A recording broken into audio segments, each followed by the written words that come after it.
Donc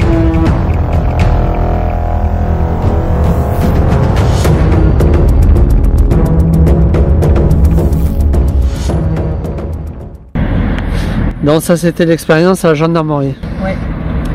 Et l'expérience. c'est la première fois que tu voyais réellement des entités. Ouais. Ouais. Consciente. Consciente. Et c'était les mêmes que tu avais canalisés en fait, qui t'avaient parlé? Je pense pas. Pourquoi tu... J'ai l'impression que non. C'est une impression, hein, en même ouais. temps, je suis pas sûre de moi.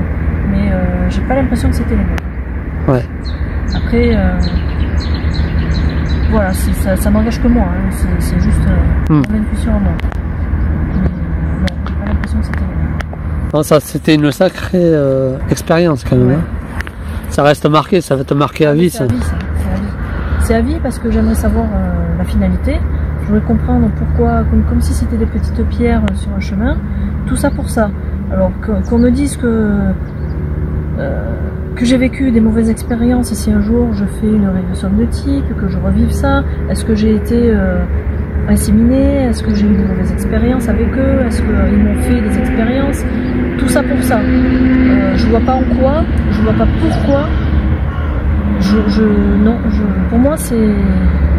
Alors, peut-être, parce que je n'en sais rien, mais j'ai envie de croire alors peut-être à autre chose. Alors, certains vont dire oui, mais vous induisez des trucs pour qu'on croie que c'est des bons et ainsi de suite, que vous avez vécu une bonne expérience.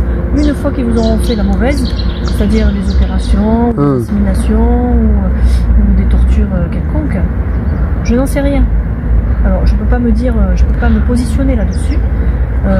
Alors certes, j'attends de faire un jour une expérience, une régression hypnotique, et j'espère qu'un jour je la ferai pour que je puisse ouvrir cette porte et qu'enfin je puisse réellement avoir vu ce que... Oui, peut-être t'apporter des informations complémentaires. Voilà, tout autant... T'es prête pour une régression? Ouais, je suis prête. Ouais. Mais ça fait des années que je suis prête. Ouais. Ça fait des années que j'y pense. Ça fait des années que j'ai envie de savoir. Maintenant, oui. Cette porte. Ouais. Parce que ma vie, il manque quelque chose, quoi. C'est cette finalité que je n'ai pas. Alors certes, ma vie, elle est bien roulée. Hein. J'ai mes amis, j'ai mon enfant, je vis normalement. Hein, y a pas de souci. Ouais. Mais c'est... Ça ne t'a pas handicapé non, par rapport à... Alors peut-être que j'ai une autre sensibilité. Oui, par rapport à ce que j'ai vécu, effectivement, c'est vrai que je ne vois pas la vie de la même façon. Mais voilà, après, je suis moi, normal, enfin je veux dire, je vis ma vie. Oui, ça t'a pas... oui, pleinement. Voilà, c'est pas parce que j'ai vécu ça que je suis un gourou ou quoi que ce soit. Hein, oui, bien sûr. Et ensuite, donc, après la gendarmerie, t'es arrivé à autre chose ou Dans mes souvenirs...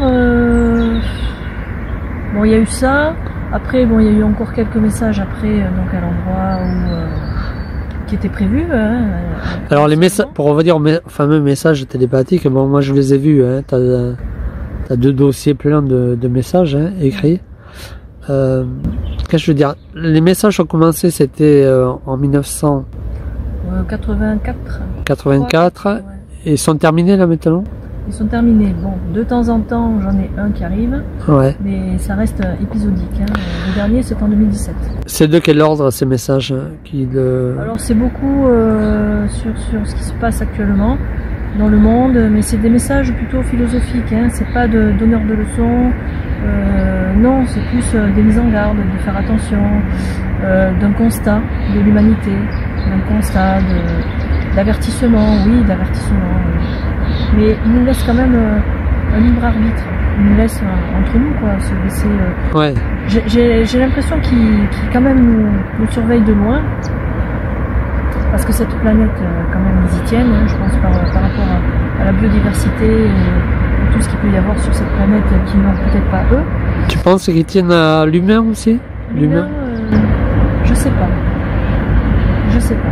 Tu penses qu'ils se servent? Des entités plus que la preuve, parce qu'ils ont quand même essayé de communiquer avec pas mal de personnes, que ce soit des dirigeants ou autres, des personnes dans la comme moi. Alors que moi, je ne prétends rien, hein, je suis juste un témoin de certaines choses.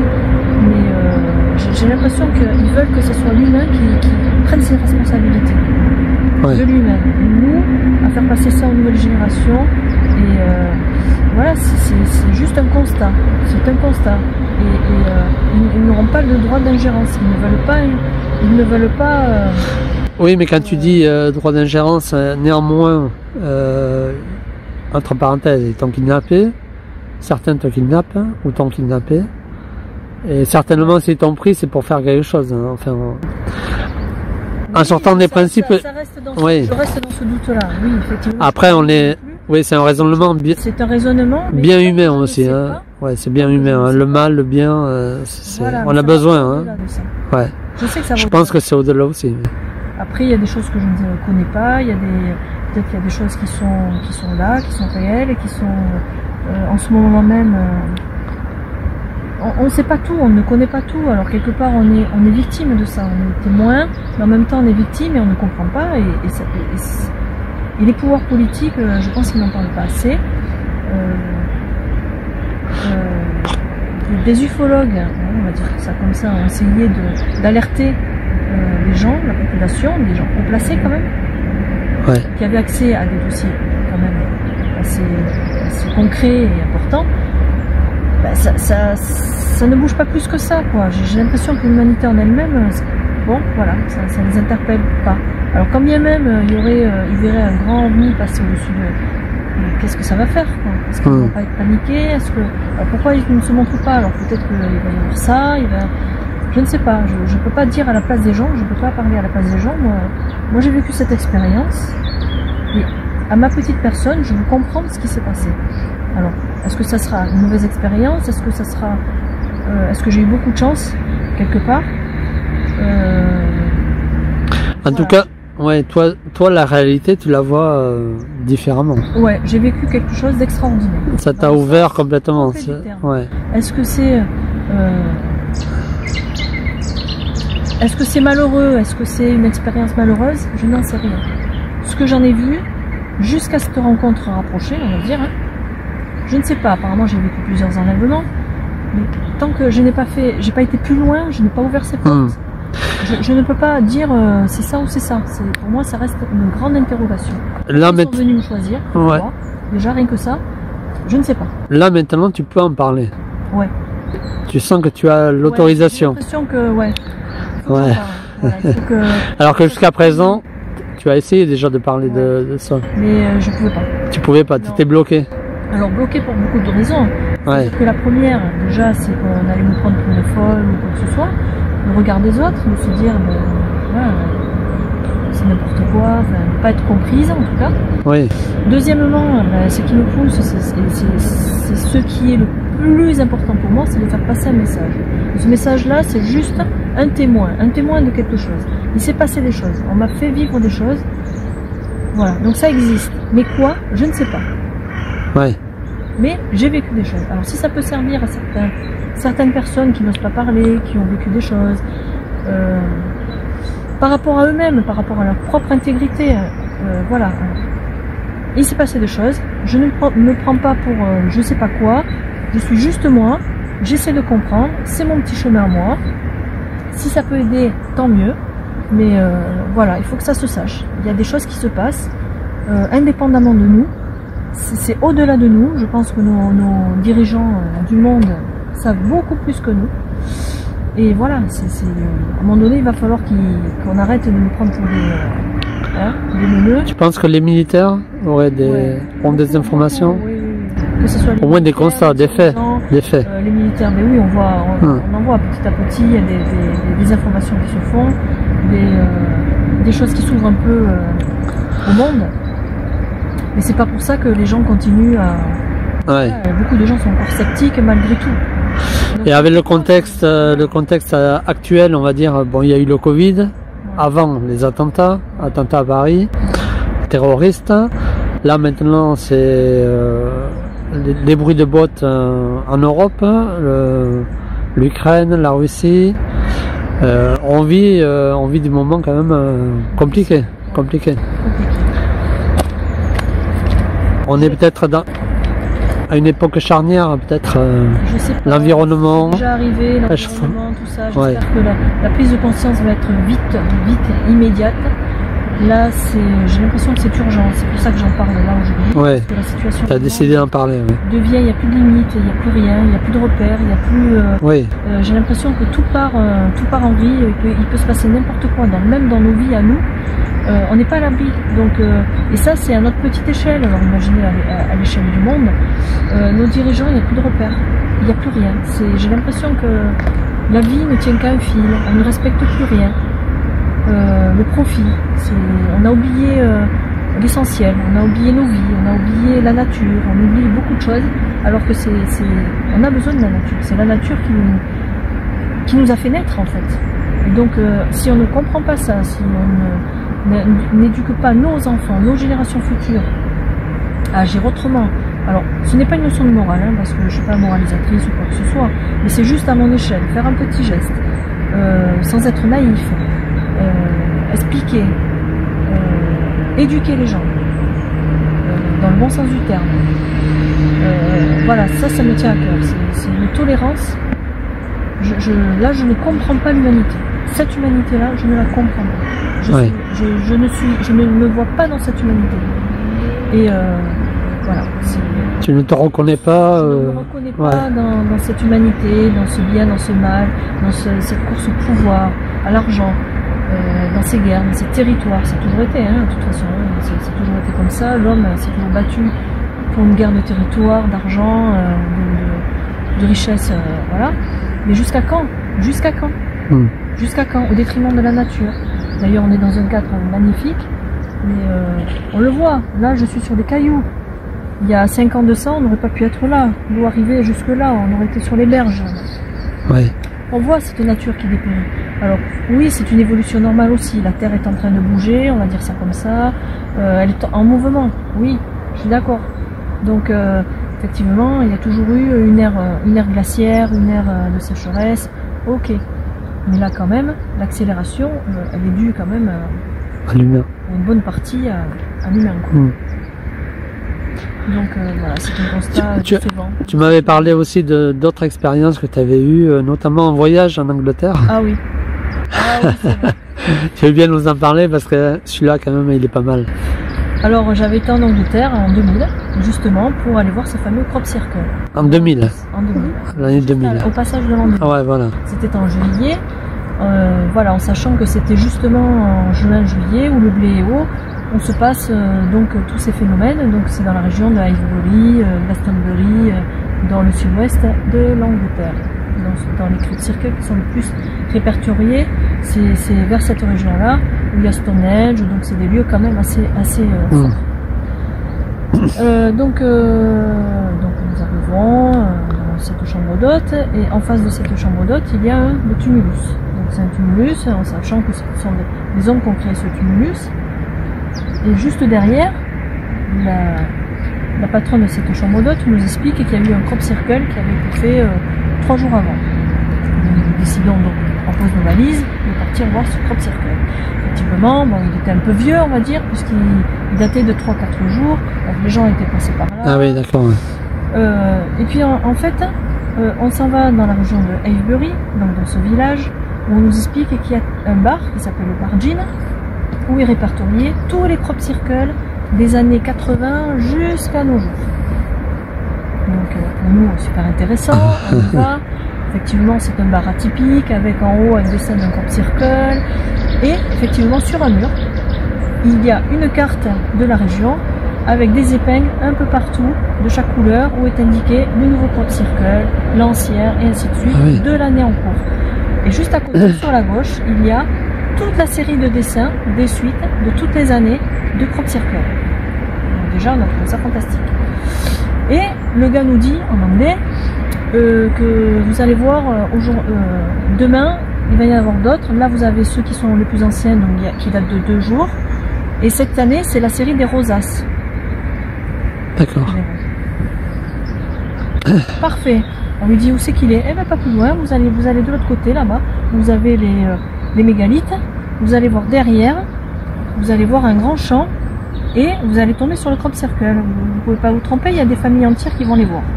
Ok, on arrive, effectivement. un énorme champ avec un énorme crop circle. Donc on rentre dans le crop circle et là déjà on sent que, enfin, je sais pas, ça vibrait quoi. J'avais les mains qui commençaient à, pas à trembler, mais avoir des fourmillements dans les mains. Et donc on remarque bien que dans le tracé du crop circle, les blés ne sont pas coupés, mais ils sont tressés, ils sont juste posés comme ça, croisés, et le blé est bien droit. Il n'y a pas de coupure, il n'y a pas de... bien net, c'est bien net. Donc c'est bien comme ça, bien posé, et on décide d'en prendre. On prend l'énergie du blé. Donc on la ramasse, plein de paniers, on se dit on va les ramasser, on va les garder avec nous. Oui, tant qu'à faire. Oui. À la maison. Et ramener en France. Et donc, bon, on visite, tout ça, on va à Stonehenge. Malheureusement, Stonehenge, je ne peux pas y approcher. C'est la seule fois où ils avaient mis des grillages, parce qu'il y avait tellement de gens qui faisaient des tags sur Stonehenge. Ah oui, ah oui, des graffitis et compagnie, qu'ils avaient décidé de couvrir la zone. Donc, même, j'ai pas pu approcher, toucher les pierres. J'étais désolée, mais bon. Et juste en face, c'est les légendes de cheval blanc qui sont dessinés en flanc de montagne. On ne savait pas d'où ça vient, ça date d'il y a très longtemps. Et le crop circle était juste derrière un autre, qui était aussi juste derrière. Donc effectivement, c'est assez impressionnant. Donc voilà, l'aventure se continue. Moi qui ne savais pas parler anglais, je comprenais tout ce que la dame nous disait. Et curieusement, l'ami avec qui j'avais été, qui parlait anglais, ne comprenait rien. Ah ouais? Là, je me suis demandé ce qui se passait, encore une fois. Je ne comprenais pas l'anglais, je ne sais pas parler anglais. Et bien finalement, la femme parlait avec moi. Et je lui disais, mais oui, elle a dit ça, t'as qu'à lui répondre ça. T'arrivais à lui répondre aussi ou tu comprenais? Tu parlais pas, tu ne parlais pas l'anglais, mais tu comprenais ce qu'elle disait. Je comprenais exactement ce qu'elle disait. Ce qu'elle voulait te dire. Ouais, je comprenais tout. Ah, c'est fou. Voilà, je parle pas un mot d'anglais. Et ah bon, elle a dit ça, tout ça. Je dis oui, elle a dit ça, il faut aller là. Et puis elle me disait yes. Bon, je suis contente, hein, j'étais un peu fière quand même. Et puis bon, on décide de repartir. Bon, la fois où on devait repartir, prendre le ferry. On arrive, donc on était un peu paniqué par l'heure, sachant qu'on avait le ferry à telle heure pour rejoindre la France. On arrive du côté du périphérique de Londres. Ouais. Donc, vous étiez en voiture, hein. On était en voiture, une petite Corsa, hein. Donc, on avait mis le blé dans le coffre. Petite Corsa, hein, toute petite Corsa là, des années 80, hein. C'est une voiture boule quoi, comme ça. Ah, d'accord. Vous aviez loué? Non? Non, c'était la sienne. Ah, c'était la sienne, autre. D'accord. Et donc on était parti de Pau jusque là-bas quand même, hein. Ah ouais. La voiture, oui. Cette aventure. Ouais, c'était une sacrée aventure. Donc on arrive carrément dans le faubourg de Londres, donc dans les rocades là, les autoroutes. Et puis à un moment donné, ça freine. Donc nous on freine bien sûr, et la voiture derrière, vous voit au dernier moment que ça freine, poum, elle nous rentre dedans. Alors là, j'avais la copine qui me disait mais oh là là, c'est pas possible. Le constat. Mais jamais on va réussir à prendre le ferry, c'est trop tard, c'est foutu. On va louper le ferry parce qu'on était encore à 1 heure. Hein, Pourquoi le choc a été violent quoi? Quelqu'un qui te rentre dedans, c'était une Mercedes. Ouais. On avait une petite Corsa. D'accord. Donc quand même t'es surpris quoi. T'es secoué. Même si elle avait quand même ralenti, mais elle nous a quand même touché. Donc du coup on s'est dit c'est bon, alors là il va y avoir des bouts de verre, des phares et tout ça, c'est bon, la voiture de derrière, on pensait qu'elle était complètement enfoncée. On sort, le gars il sort, il dit yes, no, it's good. Et moi je regarde, puis je la regarde, j'ai comment ça it's good. Je sors de la voiture, on va regarder derrière, on regarde, rien. Pas une égratignure, mais rien du tout, même pas un truc enfoncé. L'impact sur le caoutchouc. Même pas, il n'y avait pas de caoutchouc, c'était les voitures anciennes Corsa. Là. Ah oui, les anciennes Corsa, la ferraille quoi. C'est la ferraille quoi. Ouais. Et même lui avec sa Mercedes, des années. Ouais, il aurait dû marquer quand même. Je sais pas, à un moment donné, ça aurait été abîmé, il y aurait eu quelque chose, une trace, un phare, un truc. Que dalle. Alors là, le gars on lui a dit. Yes, good. Le mec il était pressé, il partait à Londres, je pense costume, cravate, voilà. Et nous on partait prendre le ferry, donc du coup ça nous a arrangé, on repart. Tiens, avec le cœur qui battait, on repart. Et puis je la regarde d'un coup, je lui fais. Mais bien sûr, Elle me regarde, elle me fait qu'est-ce qu'il y a? Je lui dis qu'est-ce qu'on a dans le coffre? Elle me regarde, elle me dit eh ben oui, c'est vrai, on a mis le blé dans le coffre, les grains de blé, les trucs de blé. On les avait mis comme ça. Les pieds de blé, ouais, les pieds. Et là on s'est regardé, on dit ben voilà, pareil c'est ça qui nous a protégés, ça n'a pas touché. Mais c'était incroyable, mais pour nous c'était, mais l'impact était quand même un impact. Oui, quand oui. Tu vas doucement, tu vois comment ça oui. fait quand même. Oui. T'as quand même une trace. Et bien là rien du tout. Rien du tout. Et là, finalement, on a réussi à prendre le ferry à temps. Et après, on est rentré en France. Et voilà, et on a fait le chemin. Et pendant tout le chemin, j'y ai pensé quand même. Je me suis dit, mais quand même, c'est incroyable. Et plutôt, oui. Cette énergie, et le blé, c'est vrai qu'il était chargé. Qu'est-ce que vous en avez fait après des pieds Alors, le de blé, blé? après, on l'a chacun pris de notre côté. Bon après, je l'avais utilisé parce que la mère d'une copine était morte, alors elle tenait à ce que ça soit dans le cercueil.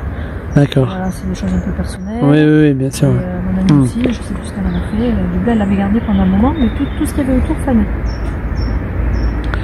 Elle avait des fleurs à côté, ça fanait. Ah ouais. Le blé, elle avait une énergie, elle avait posé, je sais plus où, elle m'avait expliqué que toutes les fleurs qu'il y avait autour, elles fanaient. Ah, c'est fou.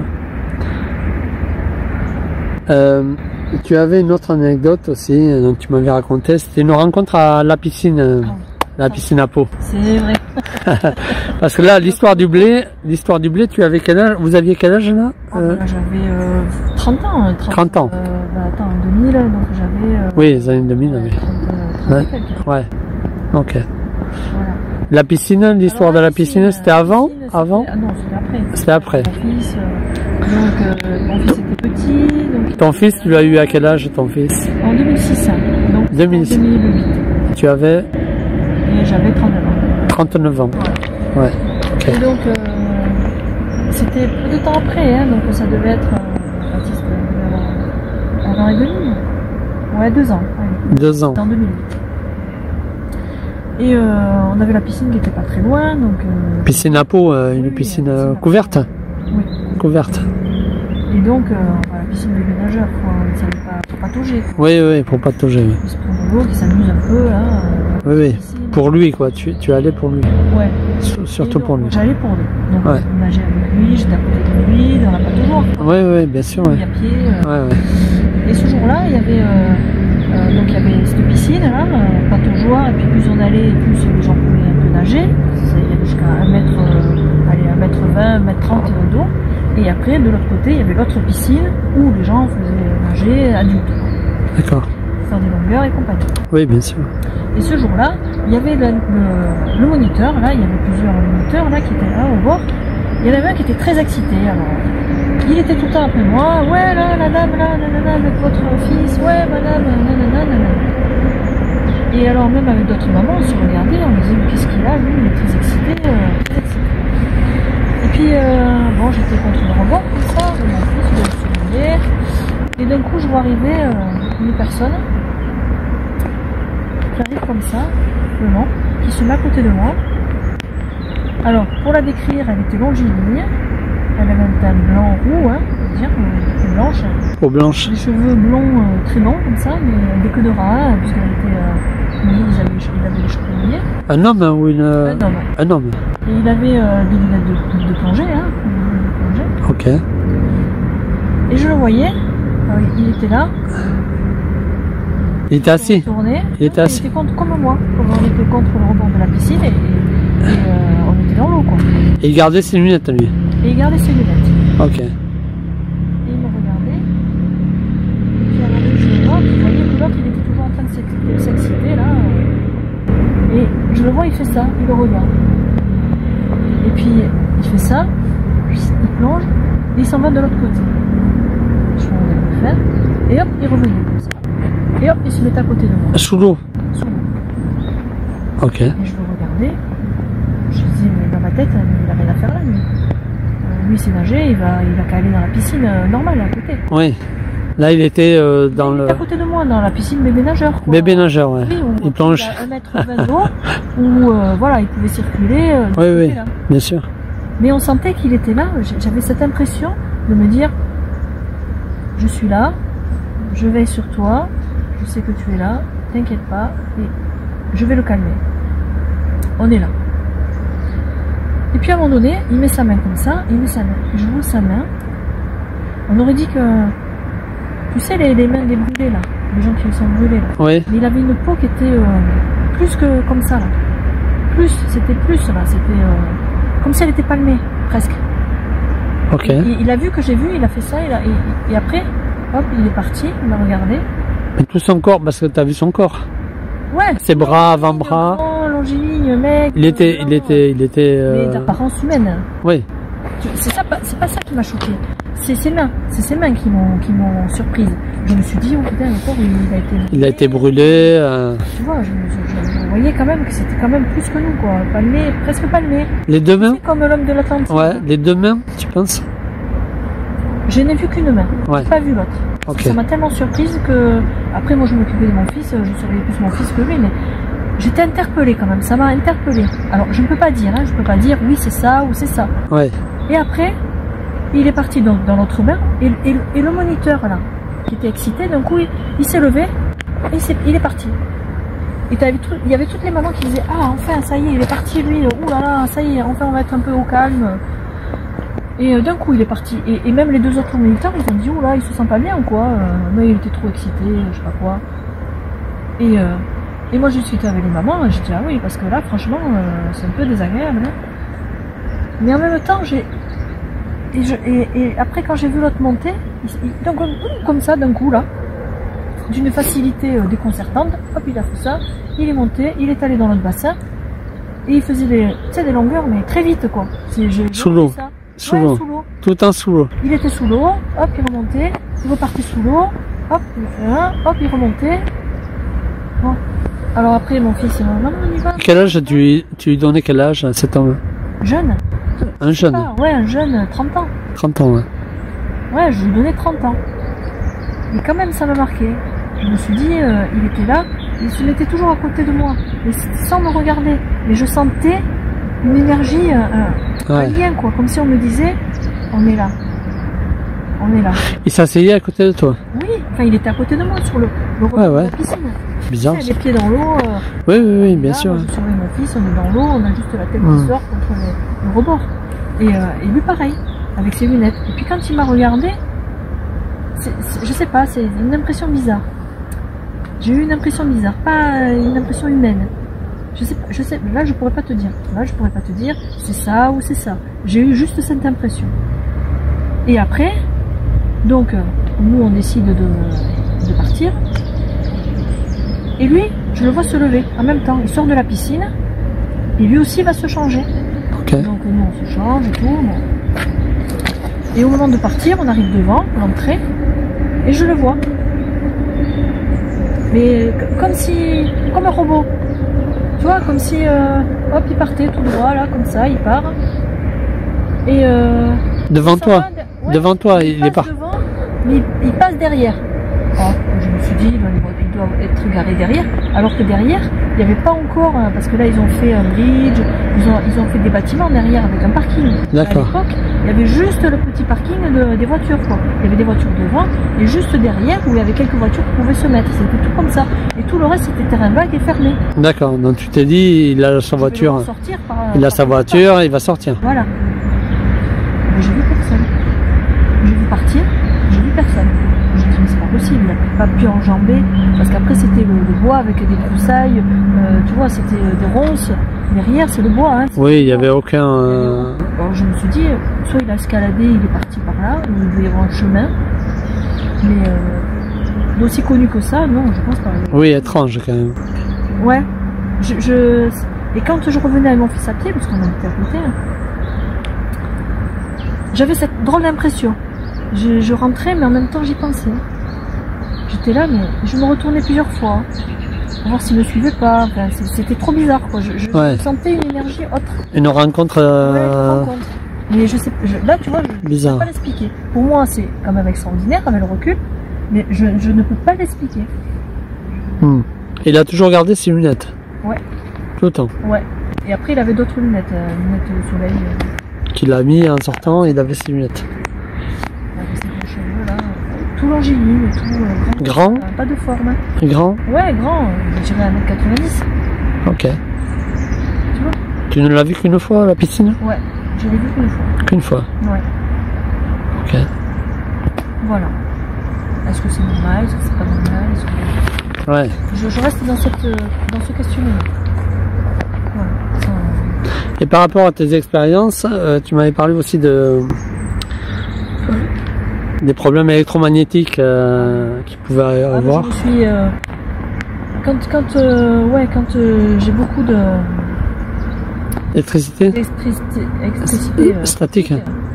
Une fois, avec ma voiture, au moment d'ouvrir, je me suis pris le jus, et ça m'a bousillé tout le truc électrique. Toutes les serrures étaient foutues, quoi. Je me suis grillé toutes les fermetures, parce que c'était centralisé. Ouais, c'est pas courant quand même. Ça a été grillé. Et là, quand c'est comme ça, je peux rien toucher. Tu étais conducteur là. Ouais. Voilà, c'est tout électrique. D'ailleurs, dernièrement, c'est pareil. Là, en ce moment, je me prends l'électricité, je peux pas toucher quoi que ce soit. Et ce jour-là, donc c'était là aussi. Baptiste était petit, mais là c'était quelques années après, juste après l'intervention de ce gars-là. À la piscine. On s'en va en montagne, à la Mongie, hein, on ne pas citer l'endroit. Et pour un week-end comme ça, pour qu'il fasse de la luge, il était petit, hein, et pour faire de la luge. Bon, j'étais encore avec le père de mon fils. Et donc on s'arrête dans un hôtel. On décharge les affaires, tout ça, et bon, il s'amuse, il va faire la luge, tout ça, on est avec lui, et le soir, on rentre, j'avais chaud. Et au moment de se mettre en pyjama, je fais ça, et ça s'éclairait de partout. Baptiste, il me regarde, il me dit, mais maman... On enleva le pull, on enleva ton pull. Alors au début, je me suis... Ouais, c'est l'électricité... Statique. Statique, ouais. Le froid, le chaud. Ouais, voilà. Et donc, bon, jusque-là. Et puis, bon, je me mets dans le lit, Baptiste il se met avec moi, on commence à parler, à rigoler. Et puis je dis, tiens, regarde Baptiste, j'ai l'électricité statique. Et je prends le drap, je fais ça, je fais comme ça. Ça s'éclairait pas en orange, en rose fluo? Alors là. C'est quoi qui s'éclairait? Sous le drap? Le drap, ouais. Et Baptiste, il me fait, maman, tu t'éclaires. Et puis il appelle son père, papa, viens voir, maman elle s'éclaire. Qu'est-ce que c'est cette connerie là? Il dit n'importe quoi et tout, c'est l'énergie statique. Je dis, Béter, regarde, je fais ça, je faisais pareil. Il me dit, mais toi t'es pas normal. Il me dit, mais toi t'es quoi? T'es un super-héros ou quoi? Alors ce qui fait qu'après, ça m'a inquiété quand même, parce que ça s'arrêtait pas. Ça s'arrêtait pas. Alors, je me suis dit, mais c'est pas possible. Et puis à un moment donné, mon fils il a commencé à avoir peur. Il me dit, maman, arrête, c'est bon, arrête de t'éclairer. Je dis, mais je suis pour rien. Je sais pas comment ça s'arrête. Je dis, bon, je bouge plus. Allez, endors-toi, je bouge plus. Mais même moi, je me suis demandé ce que c'était. Ouais. À peine je faisais ça. Alors, certes, c'était de truc statique, mais poussé à son paroxysme, puisque pour que ça s'éclaire en rose fluo, il faut le faire quand même. Ouais, c'est pas mal. Alors, je ne sais pas, c'est prouvé peut-être scientifiquement. Il faudrait qu'on m'explique pourquoi, à un certain moment, cette énergie-là s'éclaire en couleur rose fluo. Alors, certainement que, peut-être que scientifiquement, ça doit s'expliquer. J'étais pas toute seule, j'étais avec le fils justement des gendarmes. On était dehors, c'était au camping à Bagnères. C'était un soir d'été en juillet. En 95, ça je me souviens. On avait pris l'apéro, tout ça, tranquille. On avait bien mangé, tout ça. Et puis tout le monde va se coucher. Et puis leur fils, avec qui j'en parlais parce qu'il était intéressé quand même à tout ce qui était phénomène un peu... Oui, paranormal, un peu autre. Paranormal, il était quand même curieux de tout ça. Il me dit, Fabienne, on peut rester là, regarder les étoiles, le ciel est clair. Pareil, on va voir des étoiles filantes. Tu vas m'expliquer un peu. Je dis, moi j'y connais pas grand chose au niveau constellation et tout ça. Hein. Donc je dis, je connais juste la grande ours et c'est tout. Hein. Ouais. Le reste, je sais pas. Dis-moi, mais ça fait rien. Et je me souviens, on était là, on était contre des voitures, comme ça, on était comme ça. Et là, il y avait des montagnes. Et là, encore aujourd'hui, je ne saurais pas l'expliquer. On a vu arriver, mais d'un coup, dans le ciel, un truc immense, ovale, mais bleu azur, mais fluo. Faire un ricochet comme ça et repartir. Et là, il m'a regardé et il m'a dit, et là, c'était quoi ça, Fabienne? Je n'en sais rien, je ne sais pas. Il me dit, mais t'as vu ce qu'on a vu là? Et oui, j'ai vu, mais peut-être que l'observateur du midi pourrait l'expliquer. Je ne sais pas. Il me dit, mais t'as vu que ça fait comme le surf, c'était un surf. C'était comme le serveur, tu sais, le super-héros là, le surfeur d'argent. Ah oui. Et bien c'était ça, immense, qui est arrivé sur nous. Il n'y avait rien qui le signalait. Il n'y avait pas de lumière ou quoi que ce soit. Tu veux dire à l'aplomb? Ça arrivait à l'aplomb? C'est arrivé de... Comme tu sais, t'as les étoiles filantes qui arrivent. Oui. Ça passe, ça prévient pas. Ouais. D'un coup, tu vois arriver une étoile filante. Tout à fait. Mais là, c'était la même chose, à part que c'était un grand truc, style un énorme surf, tu vois, tellement que c'était bien dessiné, on aurait dit un paddle ou un surf, mais sur 100 mètres. 100 mètres, 200 mètres. Ok. Écoute, couleur, c'était bleu, vert, azur, mais d'un ton mais très fluo. Des couleurs qui sont même pas naturelles. Tu te dis, c'est pas possible. Dans l'univers, alors je me suis dit, soit c'est une étoile qui a explosé, on a la lumière qui arrive sur nous. Après, je me suis dit non, parce qu'il y aurait eu la lumière, ça aurait été pas délimité. Ça aurait pas été un truc bien net. C'est ça. Et là, ça a ricoché. C'est comme si ça avait pris son élan, c'était arrivé vers nous, et comme si ça avait utilisé le truc de la Terre, là, le médium, je sais pas ce que c'est, là, l'énergie de la Terre, pour rebondir et repartir. D'accord. C'était peut-être un crash, et au dernier moment, ils se sont rattrapés, parce que ça faisait vraiment ça. Ça faisait comme ça, c'est arrivé, boum, ça, comme un ricochet. Tu vois, quand tu fais ça, les ricochets, là, ça fait pareil. Ça rebondit plusieurs fois. D'accord. Et c'est reparti. Ça n'a pas brûlé, ça n'a rien fait. C'est arrivé, ça fait ça, et boum, c'est reparti.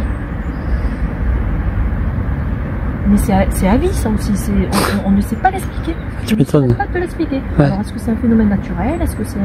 Et même, des fois, il m'en parle, et du coup, il s'est acheté un grand télescope aussi pour regarder les étoiles. Il m'avait contacté, il me dit, Fabien, quand c'est qu'on se refait une nuit des étoiles et tout, parce que ça m'a marqué, je n'ai jamais oublié ça. Ah oui, tu m'étonnes. Voilà. Mais pour autant, je ne sais pas l'expliquer. Je ne peux pas te dire c'est ça ou c'est ça. Je ne sais pas. De cette couleur-là, j'ai jamais vu ça de ma vie. Pour revenir à tes expériences, là, Fabienne, il n'y a que toi, dans ta famille, qui a eu ce genre d'expérience ou dans... Je suppose. Ouais. Je suppose, après, je ne sais pas. On parle pas, tu sais. Ouais. Même ton frère... Frère jumeau, mais bon. Voilà. C'est juste jumeau, c'est tout. Ça ressemble pas du tout. Ouais. Ah ouais. Et ton fils? J'ai l'impression qu'il est aussi très sensible à tout ça. Ouais. Quand il était petit, il se réveillait la nuit, il venait dormir avec moi parce qu'il faisait cauchemar, il avait l'impression qu'on le regardait, qu'il y avait des petits êtres à côté de lui et tout, il avait peur. Tu penses qu'il disait ça parce que tu lui en avais parlé déjà? Alors, il le savait un peu, mais bon, il était petit, donc je ne lui en ai pas parlé. Ouais. Voilà, je crois qu'il avait vu un reportage sur la télé et ça l'avait choqué. Je crois que c'était les petits jeunes en Afrique, là, à l'école. Ah oui, tout à fait. Au Zimbabwe. Son père, il avait regardé. Ça l'avait marqué, ouais. À cet âge-là, ça marque. Donc, mais après, voilà, je sais qu'il est très sensible. Ouais, il est solitaire un peu, ce que je disais. Plutôt solitaire, ouais. Ouais, je pense qu'il ressent des choses. Après. Ouais. Après, je sais pas, mais c'est que ce que j'ai vécu, et c'est tout ça maintenant, hein, c'est devenu. Mais ouais, il ressent des choses. Et au niveau de la santé, toi, ça va? La santé en général Oui, ça va. Ouais. T'as pas des rhumes, classique. Oui. T'as jamais été... Ouais. Ok. Et la régression, t'aimerais en faire dans une prochainement? Une sérieusement, ouais. Ouais. Quelqu'un qui pourrait m'aider à ouvrir cette porte. Tu me dis que tu as été approché aussi par des personnes qu'on va pas citer, hein? Ouais. Peut-être? Ouais. Mais des gens qui ont des responsabilités, ouais. Ouais. Qui étaient très importantes pour moi et qui m'ont pris au sérieux. Et je voulais en savoir plus, quoi. Hum. Et heureusement, secret défense, ils ne peuvent pas en dire plus. Secret défense. Ouais. Ok. Et ils sont très très informés. Enfin, j'en connaissais une en particulier qui était très informée et qui était ouais, très bien, très sérieuse. T'as été approché après par d'autres personnes aussi ou non? Les associations, Ouais. Ufologique. Hein. une Pyrénées. Ouais. Voilà. Ok. Au-delà de ça, non, à part toi. Mhm. Voilà. Moi, après, tout ce qui m'intéresse, c'est de comprendre ce qui s'est passé. Ouais, c'est d'aller plus loin, essayer de le. De savoir ce qui s'est passé, Ouais. pourquoi j'ai vécu ça, et si un jour je le sais. Et tu penses qu'ils sont toujours présents? Je pense, ouais. Autour de toi? Présence, ouais. Ouais. Ils te montrent, hein? Ils te montrent leur présence? Non, ils ne me la montrent pas, mais je la ressens. Tu ressens leur présence? Très fortement. Tout le Je ne temps? peux pas l'expliquer. Tout le temps? Je ressens. Je ressens. C'est pas un boulet, mais c'est... je sais pas comment expliquer. Ouais, je ressens autre chose. Je ressens des énergies. Je sais pas, depuis ces rencontres-là, je suis plus nature. Ouais. Je peux entendre le bruit par moment d'un animal dans le bois alors que je suis à 100 mètres. Je vais être en accord avec lui. Je sais pas comment expliquer. D'accord. Et tu penses que si tu leur demandais, il y aurait moyen d'avoir une communication Après, c'est eux qui décident. Ouais. Vraiment. Je peux leur demander, mais c'est eux qui décident. Mhm. Et après, c'est pas rien. Une communication, c'est physiquement, c'est éprouvant. C'est éprouvant. Ouais, c'est fatigant. Ouais, je peux leur demander. Ça t'appartient. Voilà. Bon, mais merci beaucoup, Fanfan. Avec plaisir. Et puis, on continue. Très bien. À bientôt. À bientôt.